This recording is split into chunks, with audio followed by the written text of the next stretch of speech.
David Davis, you became a Conservative MP in 1987. You walk into that parliamentary House of Commons chamber for the first time. Did you feel at home? Well, like anybody with any degree of sanity, I pinch myself.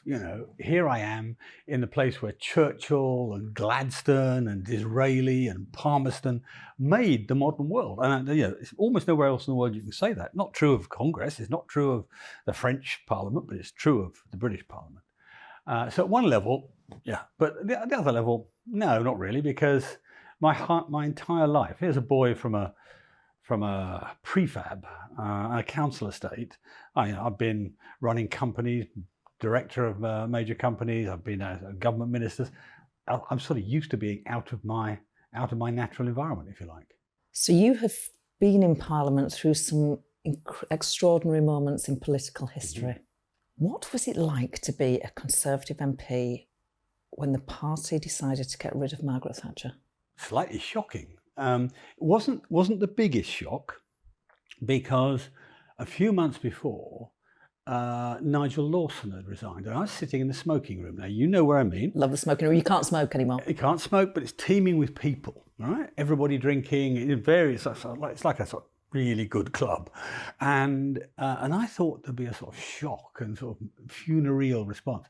No, nothing of it. It was like being in a piranha tank with blood in it. Everybody was excited, and I worked out after a short while that actually they were all working out what it meant for them, because the chancellor goes, somebody else gets promoted, somebody else gets that job, and so on. Politics and Parliament is not predictable in that way. I was slightly shocked by this, sort of rather naive young man I was. I thought everybody would be sad, the loss of the greatest chancellor in modern times. But no. And the same with Thatcher. I was a fiercely pro Thatcher MP. I'd come back from abroad to come to Parliament to support her, because she was fighting battle after battle. So I was not happy that she was going, but I'd also forecast it. When everybody else was saying, oh, she'd beat Heseltine easily, I'd worked out that she'd miss by 4 votes. And I said that publicly, and all of a sudden I became like the sort of, like some sort of fortune teller, because I got it right. Luck, as always. And so I wasn't that surprised. But I was sad for her, sad for the country. And I instantly started thinking in the new parliamentary mode, who do we need instead? And I ended up lighting upon John Major, and that's who it turned out to be. And John Major went on to win that general election in 1992. Against all the odds. Against all the odds. He had a small majority. His life was made a misery by a small number of Eurosceptic MPs who were rebelling against the Maastricht Treaty. You were a whip at that time, but I'm guessing you would have had sympathy with the rebels. Oh, yeah. How did you manage that? Well, 2 things. Firstly, bear in mind the Maastricht Treaty was voted on both before and after the 92 election, and had huge majorities and speeches in favour from people like Bill Cash, who were in favour of it at that point. Then what happened was the Danes voted it down in a referendum, and I tried to persuade the Prime Minister to renegotiate it for us as well. And there was a very big, sinister meeting in the Cobra room. This is the Cabinet Office briefing room, the sort of counter-terrorism room, where the whole Whip's office told him, this is going to be a disaster.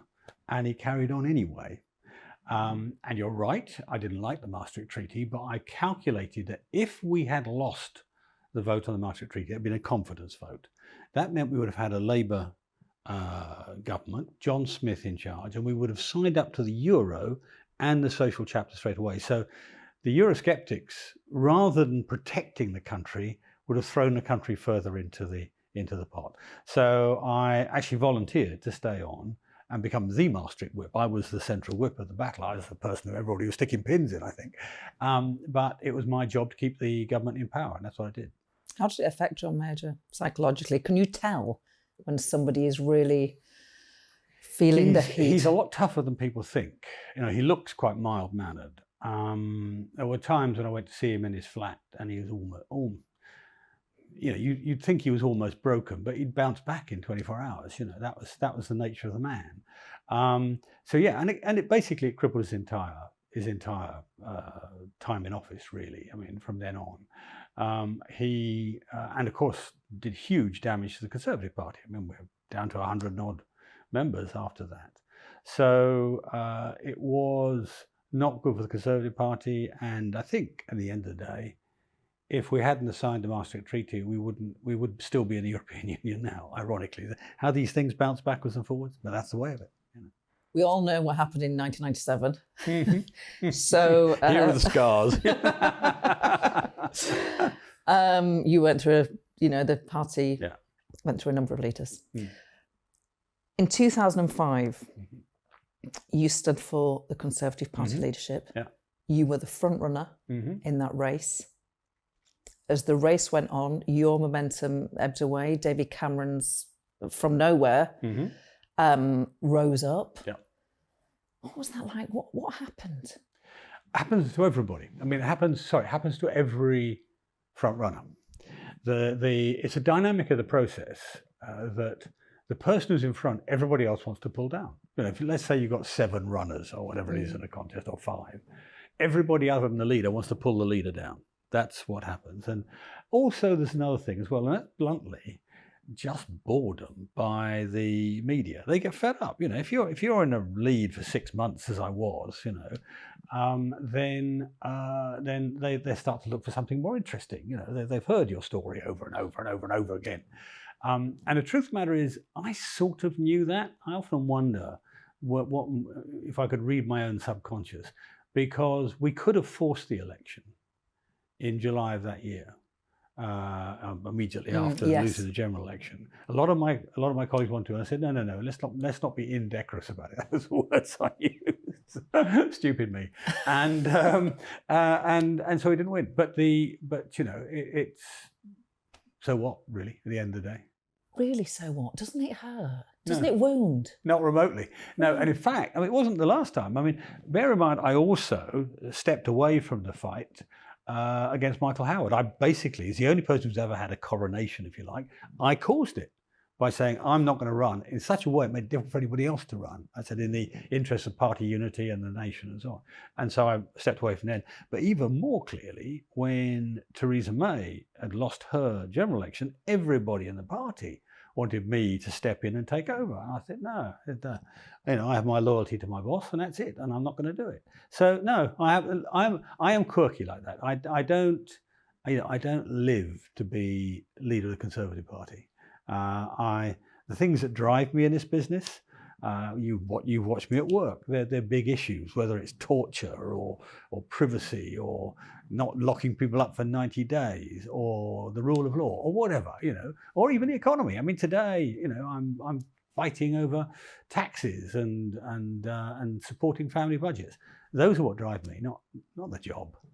Could we yet see Prime Minister David Davis or Conservative Party leader David Davis? If you have a sort of collective lightning strike that kills 350 members of Parliament, possibly, I don't think it's very probable.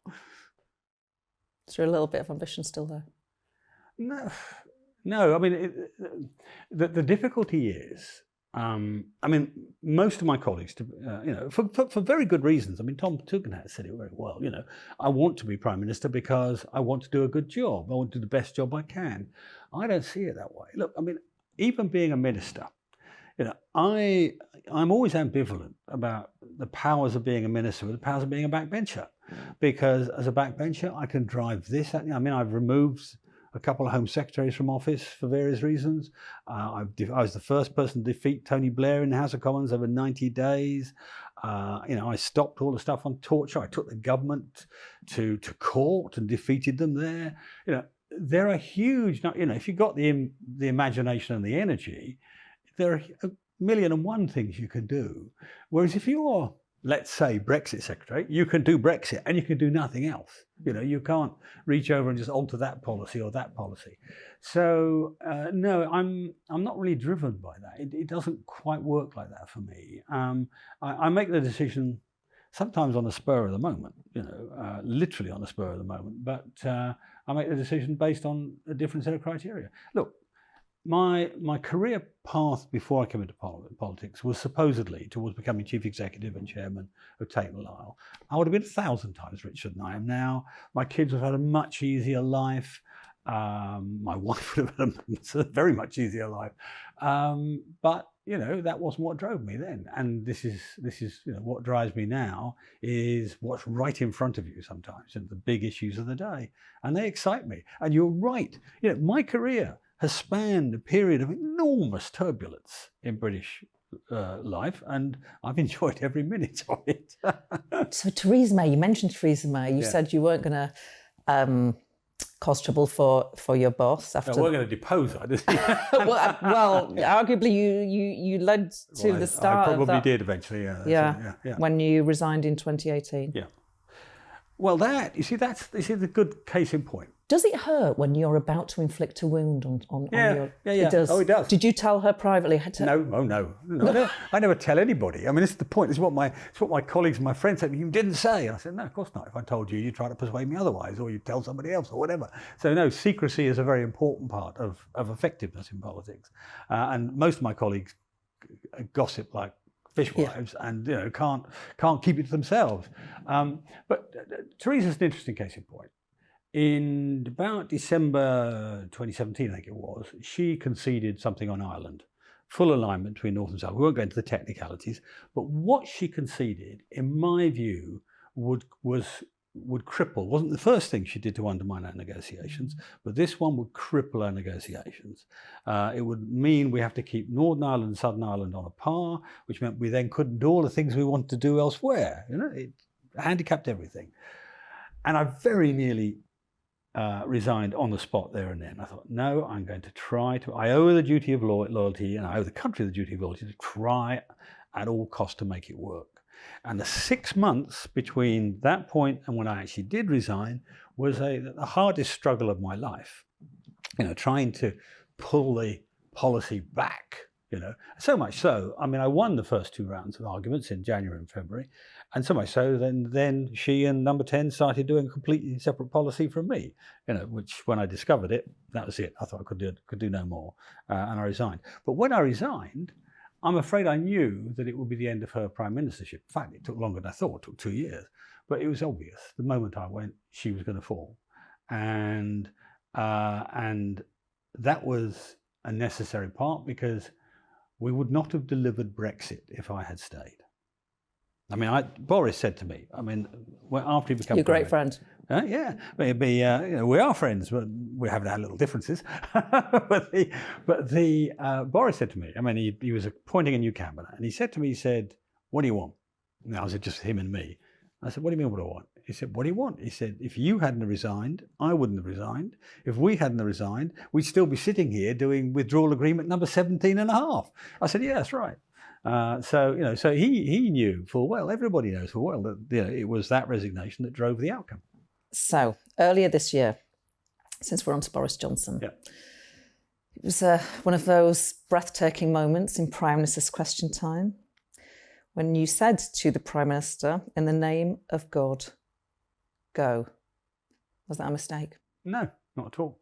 I mean, look, when I change my mind, I'll let you know. I'll come on your programme and tell you. But what happened that morning, and I decided that morning, I was on my exercise bike. My morning starts with 10 minutes on the exercise bike, 10 minutes on the rowing machine, and I watch the night before's news, because I don't get home often until after the news. So I always record it, so I watch the night before's news. And I watched the Beth Rigby interview when he appeared to blame his subordinates. You know, they didn't tell me, all that stuff. Now, I was brought up in business and in military and in politics, and as a minister, you don't blame your subordinates. You shoulder the responsibility. I think I may even use that phrase in the intervention. You know, that you shoulder the responsibility for your own actions. And that was the point at which I thought it had just gone too far. I've been defending him up until then. I thought, you know, if he doesn't go, then we'll have a death of 1,000. In fact, I actually gave an interview. I said, death of 1,000 cuts. The blame will spread to other cabinet ministers. Then it'll spread to the rest of government. Then it'll spread to the rest of the party. And it'll go on till Christmas. Well, so far, every single one of my predictions has been right, And the bit that people forget about it, about that quote, was the first bit, because it was a quote from Cromwell. Eventually, it was actually a quote of a quote from Cromwell, a quote by one of Churchill's supporters, and then from Cromwell. And the first bit is, "You sat there too long for all the good you have done." I wasn't denying he'd done a lot of good, that he delivered Brexit and all these things and got us through COVID. I'd have my disputes about that, but never mind. And it's, "You've sat there too long for all the good you've done. You've done so much good, don't blight it." And that was my basic line. And that was it. And that was the reason. I don't regret it. I had 1,000 enemies the next day, or later that day. But since then I've got 1 million supporters. I mean, it's quite plain. Nobody no ordinary person. I mean, outside the Boris's circle, of course they cross me. They would be wrong not to be. But on the doorstep, on the train, in the streets, in the tea room, everywhere, people say, "Actually, you were right." Now, speaking about Boris's inner circle, Dominic Cummings, who was his top advisor, I'm too nice to put the exact words he used about you. I mean, because I had to check them again, because he was very, very rude about you. Yeah, he's not very original. He uses the same ones over and over again, so you can look them up. But look, I'm very happy, and he does it all the time. Obviously, this is a hatred. This is not a commentary by him. This is a hatred for me. But I'm happy to leave it to the public to make their own decision. Who do they think is smarter, me or the person who thought that the way to get an eyesight test was to drive to Durham, and thought that the public were silly enough to believe that nonsense? It's up to him. I don't care. Finally, you are Conservative Prime Minister. Let's take you to that place. Yeah. Nightmare. Go on. It's your first day at your desk. What's the first thing you're going to do? I sign an order cancelling all the tax increases, national insurance, corporation tax, windfall tax if we do it, all of that, because the first duty of the Prime Minister is to the ordinary family living in their council estate or their semi or whatever, and at the moment our people are struggling. So that's the primary reason. Secondary reason, of course, is that we're running into the biggest economic crisis that we've seen for decades. Stagflation. People are not used to that phrase. Low growth and high inflation. And if we don't get the economy growing, the price of getting out of stagflation is very, very painful indeed. So a single action, strike through all those tax increases, would do two really, really great things for the country. David Davis, thoroughly enjoyed our trip down memory lane. Thank you. My pleasure. Welcome to the GB News YouTube channel. You can watch us live 24 hours a day, catch up on your favourite shows, and join in the conversation in the comments below. Don't forget to subscribe and you'll never miss any of our exclusive content.